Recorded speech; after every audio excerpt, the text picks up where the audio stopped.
Hello students, last class के अंदर हमने क्वेश्चन नंबर 24 तक डिस्कस करे थे और अब हमारा इस चैप्टर का बिल्कुल लास्ट टॉपिक है preparation of balance sheet. Balance sheet किस तरह से बनाई जाती है। तो इसके अंदर सबसे पहले क्वेश्चन देखें, क्वेश्चन नंबर 25। क्वेश्चन नंबर 25 में कहता है X Y and Z are partners sharing profit and losses in the ratio of 7:5:4। ये हमें उनका ओल्ड रेशियो दे रखा है। Their balance sheet on 31st March 2020 stood as ए का कैपिटल, बी का कैपिटल, सी का capital, general reserve, PNL account. जब प्रॉफिट एंड लॉस अकाउंट आपको लाइबिलिटी साइड नज़र आए तो इसका मतलब है कि ये प्रॉफिट एंड लॉस अकाउंट का क्रेडिट बैलेंस है। और क्रेडिटर्स और सन्ड्री एसेट्स। पार्टनर्स के नीचे कहता है कि partners decided with effect from 1 April 2020 they will share profit and losses in the ratio of 3:2:1। पुराना रेशियो है उनका 7:5:4 और नया रेशियो बन गया उनका 3:2:1। For this purpose goodwill of the firm is valued at 1,50,000। Goodwill valued हुई है 1,50,000। आपने कॉन्सेप्ट नंबर फर्स्ट में पढ़ा था कि जब भी प्रॉफिट शेयरिंग रेशियो चेंज हो रहा हो और गुडविल की वैल्यू गिवन हो या आपने कैलकुलेट करी हो तो आप एंट्री पास करेंगे gaining partners debit to sacrificing partners. तो यहाँ पर हम ट्रीटमेंट ऑफ गुडविल करेंगे gaining partners debit to sacrificing partners. The partners neither want to record the goodwill nor want to distribute the general reserve। Partnership तो goodwill को record करना नहीं चाहते हैं। तो बेटा हमारे पास गुडविल का एक ही मेथड है जिसके अंदर गुडविल रिकॉर्ड नहीं होती। तो गुडविल के बारे में तो कहे कुछ भी कहे, वही मेथड है जो मैंने आपको सिखाया है। पार्टनर्स गुडविल को रिकॉर्ड करना नहीं चाहते हैं, पार्टनर्स गुडविल को रेज करना नहीं चाहते हैं, इस टाइप से कुछ भी हो हमें इग्नोर करना है। हमें तो ट्रीटमेंट गुडविल का जो मैंने आपको सिखाया है सिर्फ वही करना है। और nor want to distribute the general reserve, और वो नहीं चाहते बांटना जनरल रिजर्व और प्रॉफिट्स को। तो आपको पता है कि जब पहला केस होता है जब हम जनरल रिजर्व और प्रॉफिट को बांट देते हैं, दूसरा केस होता है जब पार्टनर्स इसको बांटना नहीं चाहते। इसका मतलब कॉन्सेप्ट नंबर 2 का केस सेकंड है। रेवोल्यूशन के बारे में हम कुछ दे नहीं रखा, ठीक है जी। तो भैया आपको पता है कि जनरल रिजर्व और पीएनएल अकाउंट को प्लस करेंगे तो पॉजिटिव फिगर आएगी, और जब पार्टनर्स जनरल रिजर्व और पीएनएल अकाउंट को बांटना नहीं चाहते हैं तो एंट्री पास होती है उसकी भी केस सेकंड के तहत gaining partners debit to sacrificing partners. तो गुडविल की एंट्री भी यही होनी है, gaining debit to sacrificing. General reserve और प्रॉफिट एंड लॉस अकाउंट की एंट्री भी यही होनी है, गेनिंग डेबिट टू सैक्रिफाइसिंग। तो क्यों ना हम इकट्ठी एंट्री कर दें। क्या क्या पूछा है आपसे, pass necessary journal entries to record the change and prepare balance sheet. एक तो आपसे बैलेंस शीट पूछी है और जनरल एंट्री पूछी है। तो देखें आप ज़रा,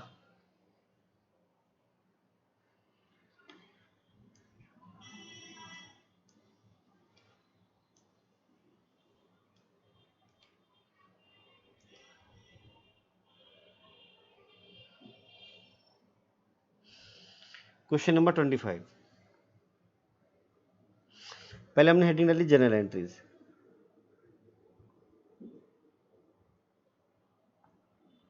और जनरल एंट्री के लिए थोड़ा सा सफिशिएंट स्पेस हमने छोड़ दिया। एक ही जनरल एंट्री करेंगे हम, एक एंट्री में काम हो जाएगा।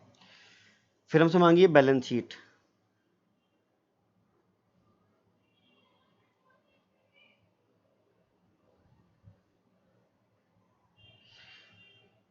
बैलेंस शीट की लाइन खींच लेते हैं।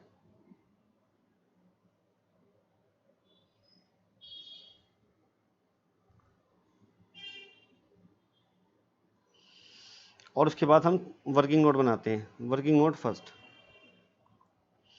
गुडविल आपको दे रखी है, जनरल रिजर्व आपको दे रखा है, तो आपको निकालना पड़ेगा कौन गेनिंग कौन सैक्रिफाइसिंग। तो क्वेश्चन के तहत आपको ओल्ड रेशियो दे रखा है 7:5:4 और न्यू रेशियो है 3:2:1। तो हम कर रहे हैं calculation of each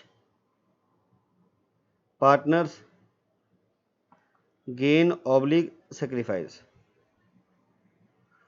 old profit sharing ratio of A B and सी,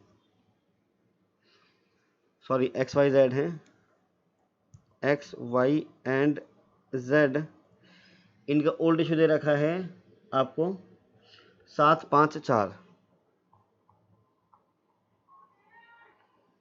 और new profit sharing ratio of X Y and Z दे रखा है 3-2-1। तो हम निकालेंगे किसको गेन हो रहा है, किसको सेक्रीफाइस हो रहा है। एक्स का सेक्रीफाइस या गेन, फॉर्मूला होता है old share minus new share. Old है 7/16 और न्यू है 3/6।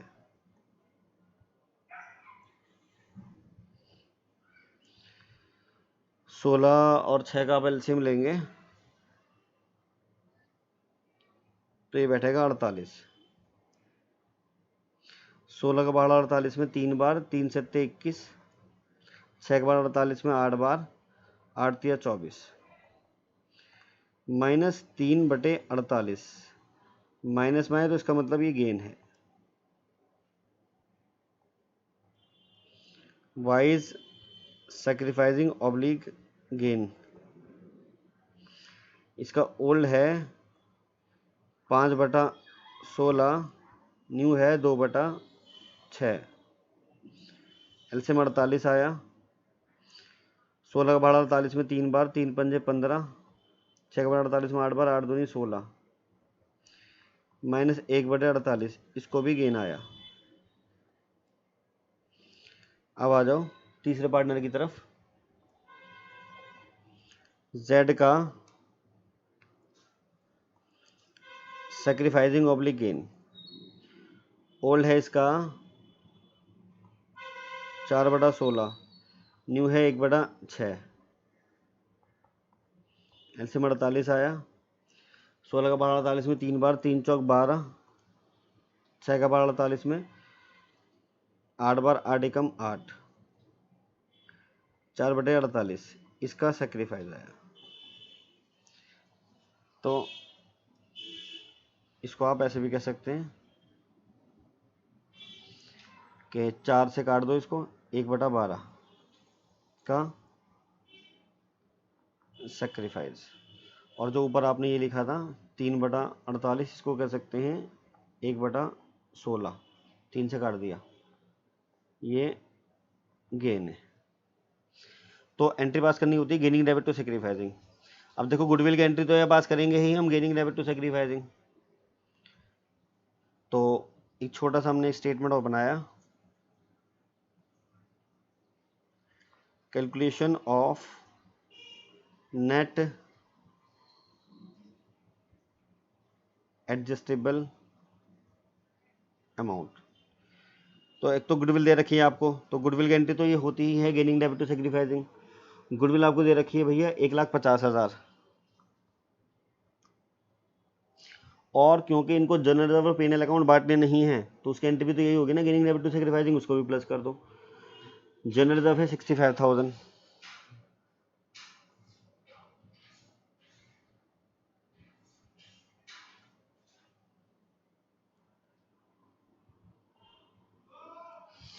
और प्रॉफिट एंड लॉस अकाउंट का क्रेडिट बैलेंस है 25,000। डेबिट बैलेंस होता तो माइनस करते हैं हम, एसेट साइड दिया होता तो वो डेबिट बैलेंस होता है, उसको माइनस करा जाता है। तो आपको प्रॉफिट एंड लॉस अकाउंट का क्रेडिट बैलेंस दे रखा है, तो प्रॉफिट एंड लॉस अकाउंट, क्योंकि ये क्रेडिट बैलेंस है इसलिए प्लस हो रहा है, ये दे रखा है आपको 25,000। तो भैया कुल मिलाकर हो गए ये 2,40,000, क्योंकि 2,40,000 प्लस का है तो एंट्री पास होगी गेनिंग डेबिट टू सेक्रीफाइसिंग, और अगर ये माइनस का होता तो एंट्री पास होती reverse sacrificing debit to gaining. ये आपका आ गया नेट एडजस्टेबल अमाउंट। अब आपको एंट्री पास करनी है गेनिंग डेबिट टू सेक्रीफाइसिंग। तो देखो कौन है गेनिंग और कौन है सेक्रीफाइसिंग। एक्स और वाई तो है गेनिंग और जेड है सेक्रीफाइसिंग। तो जो आपने इस पर स्पेस छोड़ा था वहाँ पर एंट्री पास कर दीजिए X capital account debit Y's capital account debit to जेड्स कैपिटल अकाउंट। अब देखो यहाँ पर क्योंकि हमें गुडविल के लिए भी यही एंट्री पास करनी थी, गेनिंग रेवेन्यू टू सेक्रीफाइसिंग, तो हमने गुडविल के पैसे भी यहाँ प्लस कर दिए। तो अब आपको गुडविल की एंट्री अलग और जनरल रिजर्व की एंट्री अलग पास करने की ज़रूरत नहीं है, दोनों को मर्ज भी कर सकते हैं अगर दोनों के अंदर ही यानी किस सेम एंट्री होनी है। यानी किस किस को मर्ज कर सकते हैं हम? गुडविल की एंट्री को मर्ज कर सकते हैं। जो कॉन्सेप्ट नंबर 2 था जनरल रिजर्व वाला, अगर उसका केस सेकंड है तो उसको प्लस कर सकते हैं, और रिवॉल्यूशन का भी अगर केस सेकंड है तो उसको भी हम प्लस कर सकते हैं, क्योंकि इन तीनों ही चीज़ केसेस के अंदर एंट्री पास होती है gaining partners debit to sacrificing partners. ठीक है जी, आ जाइए।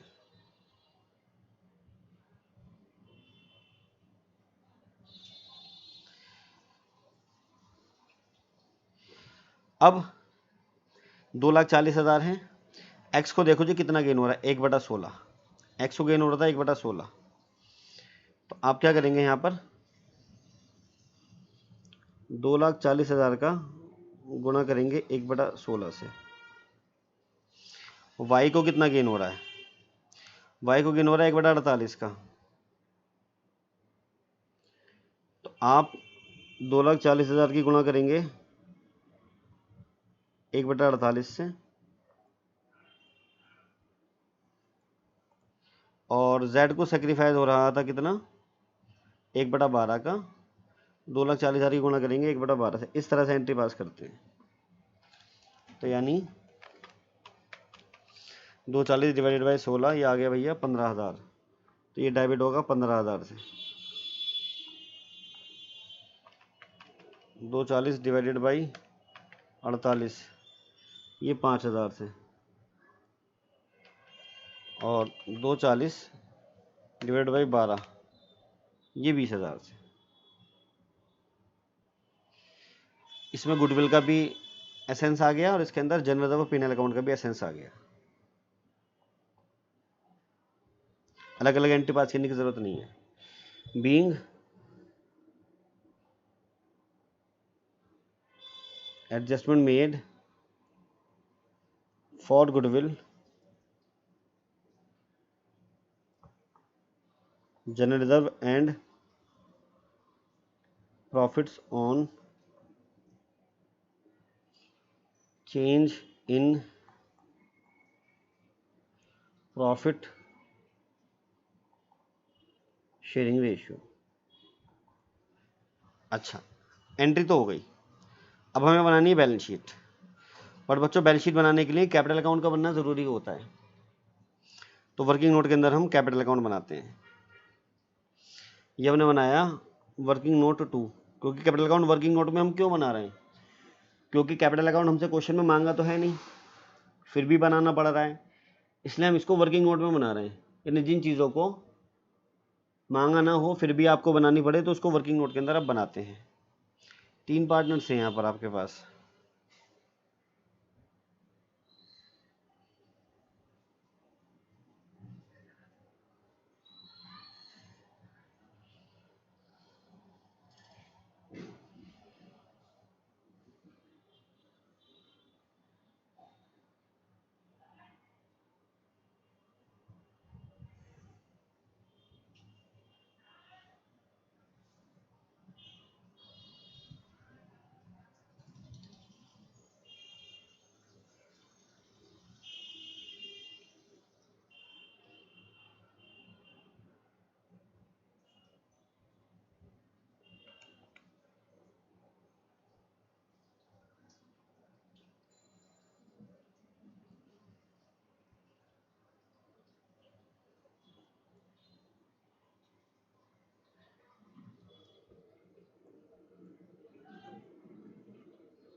Partners capital account.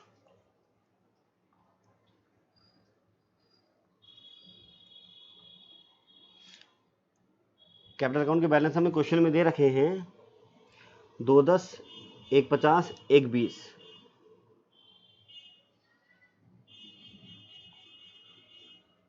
By balance BD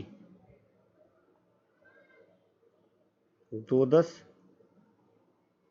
150, 120। आपको क्या करना है, बैलेंस लिखने के बाद कुछ नहीं करना, बड़ा आसान तरीका है, बस ऊपर वाली जनरल एंट्री पोस्ट करनी है। यानी आपने क्वेश्चन में जो जो भी एंट्रीज करी हैं उनमें उन एंट्रीज में से कैपिटल अकाउंट में जो जो एंट्री जा सकती है वो आपको पोस्ट करनी है। आप देख रहे हैं एक्स डेबिट है 15,000 से, वाई डेबिट है 5,000 से और जेड क्रेडिट है 20,000 से। इस एंट्री को खाली पोस्ट करना है। एक्स डेबिट है 15,000 से, तो एक्स के डेबिट में 15,000 आएंगे। वाई डेबिट है 5,000 से, तो वाई के डेबिट में 5,000 आएंगे। जेड क्रेडिट है 20,000 से, तो जेड के क्रेडिट में 20,000 आएंगे, बट इकट्ठे नहीं आएंगे, अलग अलग आएंगे, 15,000 और 5,000 इस तरह से करके। तो 2 यहाँ पर जेड का नाम आएगा और यहाँ पर by X capital account by Y's capital account, इन दोनों का नाम आएगा।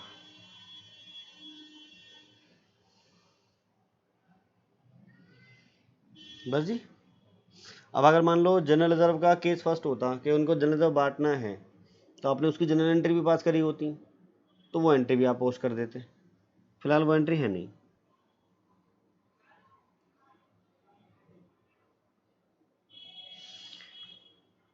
दो 10, वही लिखा 210, 195 बैलेंस बचा, 150, 150 5,000 गए तो 145 बैलेंस बचा, और इसका टोटल बैठा 140,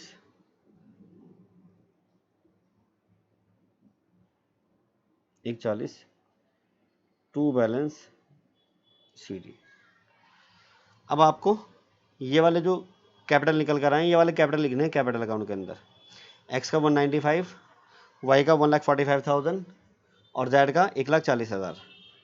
तो बैलेंस शीट पर आ गए हम, ऊपर हमसे बैलेंस शीट पूछी गई थी। बैलेंस शीट में हमने लिखा कैपिटल्स एक्स, वाई और जेड। एक्स का 1,95,000 था, इसका 1,45,000 था और इसका 1,40,000 था। ये हमने लिख दिया। वेरीफाई कर लेते हैं। हाँ जी, ठीक लिखा। अब आपको बैलेंस शीट की बाकी आइटम क्वेश्चन में से देख देख के लिखनी है। कि देखें, आप कैपिटल तो लिख दिया आपने, अब जनरल और पीनल अकाउंट, तो आप ये देखोगे कि आपने इनको बांटा है। क्या आपने क्वेश्चन में ये मेंशन था कि इसको बांटना है? नहीं जी नहीं, ऐसा तो कुछ मेंशन नहीं था। तो जनरल को तो नहीं बांटना था ना, तो हमने बांटा भी नहीं है, हमने तो उसके एडजस्टमेंट एंट्री पास करी है। तो हम जनरल को बैलेंस शीट में अब दिखाएंगे। लेकिन अगर हमने जनरल बांट लिया होता, उसकी एंट्री पास करी होती, अगर जनरल बढ़ गया होता तो फिर हम इसको बैलेंस शीट में नहीं दिखाते, क्योंकि जनरल रिजर्व और पीनल अकाउंट का केस सेकंड था। इन्होंने जनरल रिजर्व और पीनल अकाउंट को नहीं बांटा है, इसलिए हम इसको बैलेंस शीट में दिखाएंगे। जनरल रिजर्व है 65,000 और पीनल अकाउंट है 25,000।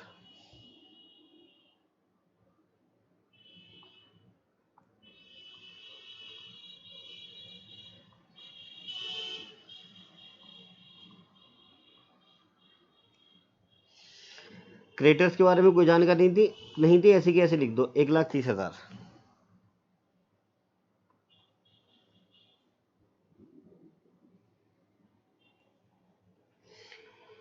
सन्ड्री एसेट्स 7 लाख, इसके बारे में भी कोई रेवोल्यूशन अगर दे रखा होता तो रेवोल्यूशन के इफेक्ट्स हम दिखाते। सन्ड्री एसेट्स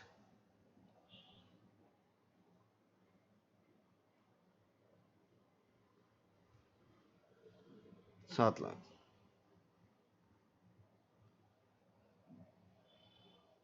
टोटल करेंगे बराबर आना चाहिए।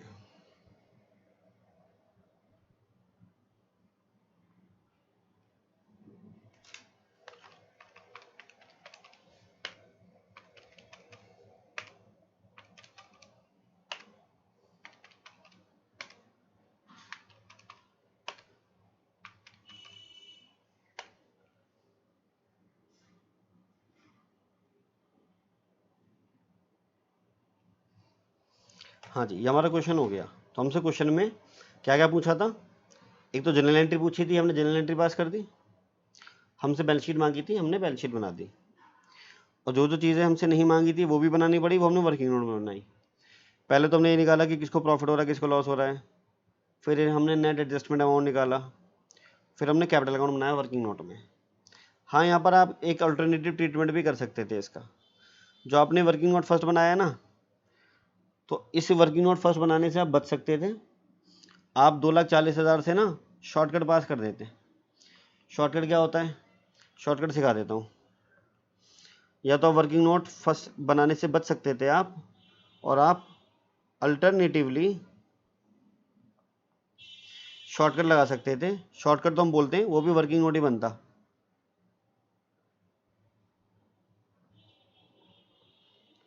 एक्स, वाई और जेड 3 बंदे हैं, तो हम लिखते हैं यहाँ पर credit in old ratio. Old ratio है 7, 5, 4, और लिखते फिर हम डेबिट इन न्यू रेशो 3, 2, 1, ऐसे लिखते हैं। और 2,40,000 को आप इस तरह से बांट देते हैं। तो 2,40,000 को अगर हम 7, 5, 4 में करते हैं, 15,000 इंटू 7, तो इसका 1,05,000 आता, इसका 75,000 आता, इसका 60,000 आता, और इसका अगर इसमें करते हैं तो इसका 1,20 आता, इसका 80 आता, इसका 40 आता। और आप जब नेट इफेक्ट निकालते हैं इसका, तो नेट इफेक्ट में 1,05,000 में से 1,20 गए, तो भैया 15,000 बचे कौन से, डेबिट वाले। 75 में से 80 गए, 5,000 बचे डेबिट वाले। 60 में से 40 गए, 20,000 बचे क्रेडिट वाले। एंट्री का निकल कर आई, एंट्री निकल कर आई, एक्स डेबिट 15,000, वाई डेबिट 5,000, और जेड क्रेडिट है 20,000 से। ये एंट्री आपकी निकल कर आई। तो ये एंट्री तो थी यहाँ पर जो आप देख रहे हैं, यहाँ पर देखो सेम एंट्री आई नहीं आई, ये एंट्री हमने पास करी थी। तो ऑल्टरनेटिवली आप ऐसे भी कर सकते हैं। ये था हमारा क्वेश्चन नंबर 25।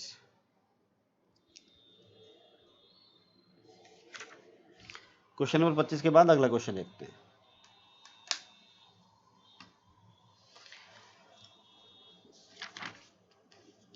क्वेश्चन नंबर 26 पर आ जाइए। क्वेश्चन नंबर 26 में कहता है कि A, B and C were partners in a firm sharing profit and losses in the ratio of 3:1।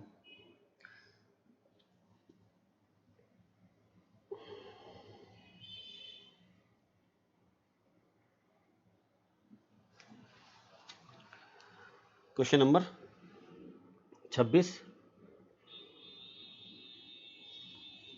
कहता है A, B and C were partners in a firm sharing profit and losses in the ratio of 3:1।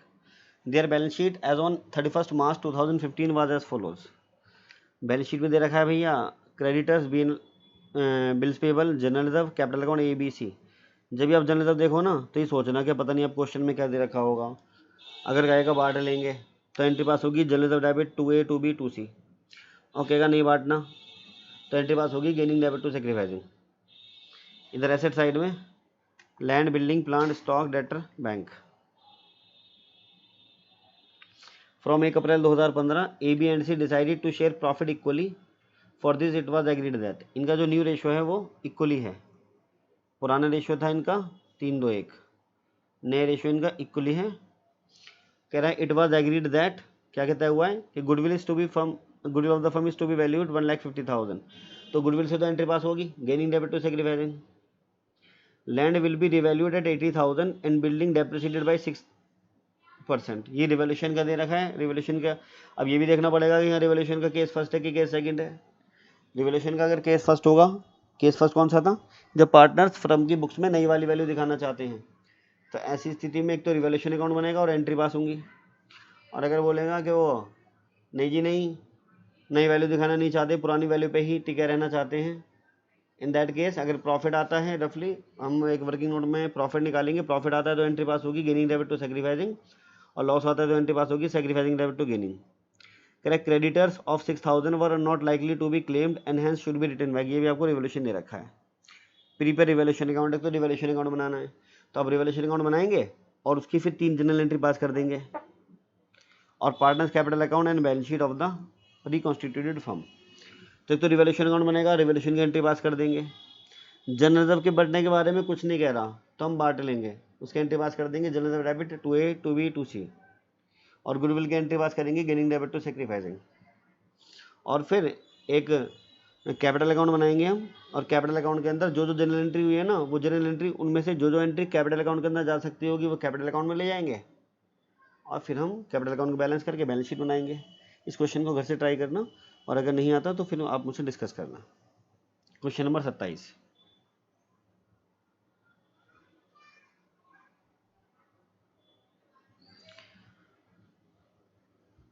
Question number 27 भी आपको घर से करना है, बस जी।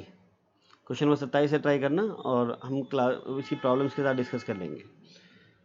तो क्वेश्चन नंबर 27 तक आपके होमवर्क में है, बस ये चैप्टर फिनिश हो गया। आगे के क्वेश्चन कट चुके हैं, तो आगे के क्वेश्चन आप मत देखना, उनको नहीं करने, खाली 27 तक ही करने हैं ना, उसके आगे नहीं करने हैं। बस जी, आज के लिए इतना ही। और इसकी प्रॉब्लम निकाल के आप कल की क्लास के अंदर मुझसे सारी इसकी प्रॉब्लम पूछ लीजिएगा, और उसके बाद फिर हम अगला चैप्टर स्टार्ट करेंगे।